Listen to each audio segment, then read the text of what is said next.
കറിക്കാട്ടിൻ്റെ പുതിയ എപ്പിസോഡിലേക്ക് എല്ലാവർക്കും സ്വാഗതം. ഇന്ന് ഞാൻ പഴമയുടെ രുചിക്കൂട്ടായ ഒരു ചമ്മന്തിയാണ് തയ്യാറാക്കുന്നത്. ഉണക്കമീൻ വെച്ചിട്ടുള്ള ഒരു ചമ്മന്തി. ഇതെങ്ങനെയാണ് തയ്യാറാക്കുന്നതെന്ന് നോക്കാം.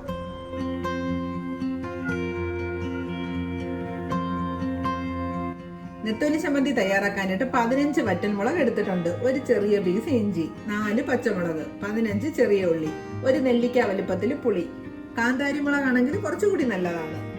ചമ്മന്തി അരയ്ക്കാനായി 2 കപ്പ് തേങ്ങയാണ് എടുത്തത്. ഈ തേങ്ങയെ നമുക്കൊന്ന് മിക്സിയുടെ ചെറിയ ജാറിലിട്ട് ഒന്ന് ക്രഷ് ചെയ്തെടുക്കാം. അങ്ങനെ ചെയ്യുമ്പോൾ തേങ്ങ വളരെ ചെറിയ പീസായിട്ട് കിട്ടുകയും ചെയ്യും. നമുക്ക് നന്നായിട്ട് കരിഞ്ഞു പോവാതെ വറുത്തെടുക്കാം.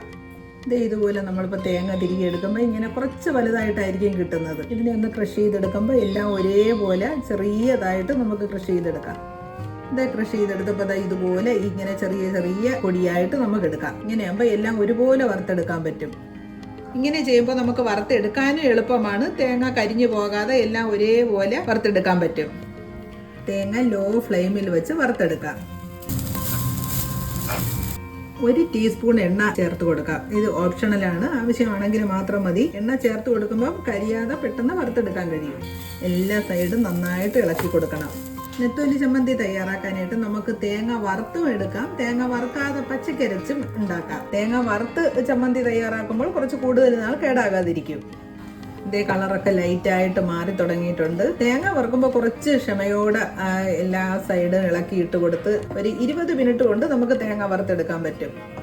ഇതേ തേങ്ങ കറക്റ്റായിട്ട് വറുത്തെടുത്തിട്ടുണ്ട്. ഇതാണ് കറക്റ്റ് കളറ്. തേങ്ങ ഒട്ടും കരിഞ്ഞു പോകാതെ ഒരു ലൈറ്റ് ബ്രൗൺ കളറിൽ വറുത്തെടുക്കണം. ഈ തേങ്ങ വറുത്ത് കഴിഞ്ഞാൽ നമ്മൾ ഉടനെ തന്നെ ഈ വറുക്കുന്ന പാത്രത്തിൽ നിന്ന് മാറ്റി വേറൊരു ബൗളിലോട്ട് ഇടണം. ഇതിൽ തന്നെ ഇരുന്നാൽ ഇതിന്റെ ചൂട് കൊണ്ട് തേങ്ങ കൂടുതൽ മൂത്തു പോകും.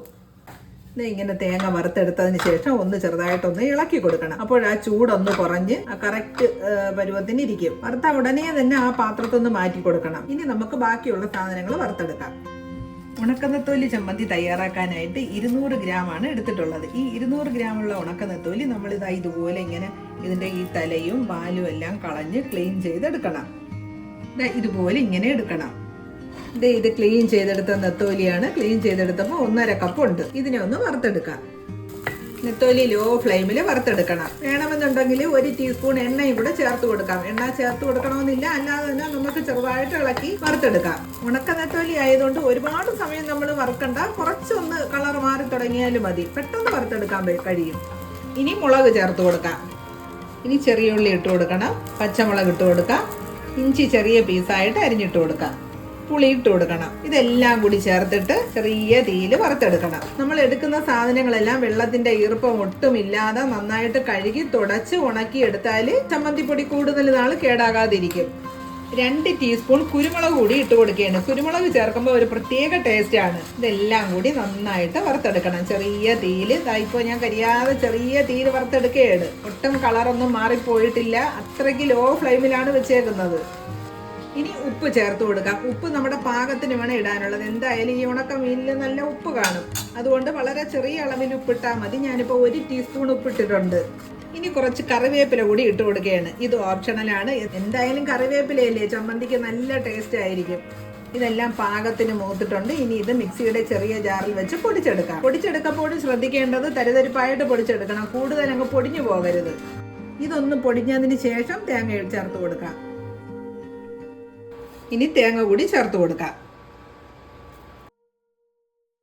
ഇതുപോലെ വേണം പൊടിച്ചെടുക്കാനുള്ളത്. കുറച്ച് തരിതരിപ്പായിട്ട് പൊടിച്ചെടുക്കണം. നമ്മൾ ഇത് പൊടിക്കുമ്പോൾ ശ്രദ്ധിക്കേണ്ടത് ഒട്ടും ജലാംശം ഇല്ലാതിരിക്കണം. അങ്ങനെയാണെങ്കിൽ നമുക്ക് എത്ര നാളും ഇത് നല്ല എയർ ടൈറ്റ് ജാറിൽ സൂക്ഷിച്ചാൽ കേടാകാതിരിക്കും. നോൺ വെജ് കഴിക്കുന്നവർക്കെല്ലാം ഈ ചമ്മന്തി ഏറ്റവും ഇഷ്ടമായിരിക്കും. തൈര്, പുളിശ്ശേരി അതിന്റെ കൂടെ എല്ലാം കഴിക്കാൻ ഏറ്റവും നല്ലതാണ്. ചോറിനും കഞ്ഞിക്കും ഏറ്റവും സൂപ്പർ ആയിരിക്കും. നമുക്കിപ്പോൾ ഗൾഫിൽ ജോലി ചെയ്യുന്നവർക്കെല്ലാം കൊടുത്തു വിടണമെങ്കിൽ ഇതൊരു നല്ല ചമ്മന്തിയാണ്. കുറച്ച് നാൾ കേടാകാതിരിക്കും. കുട്ടികൾക്ക് ഹോസ്റ്റലിൽ കൊടുത്തു വിടാനും എല്ലാം നല്ല ഒരു ടേസ്റ്റി ആയിട്ടുള്ള ചമ്മന്തിയാണ്. ഇതേപോലെ തന്നെ ഉണക്കച്ചമീൻ വെച്ചും ഇതുപോലെ പൊടിച്ചെടുക്കാം. ഇപ്പൊ മുള്ളില്ലാത്ത ഏത് ഉണക്കമീൻ വെച്ചും ഇതുപോലെ ചമ്മന്തി പൊടിച്ചെടുക്കാം.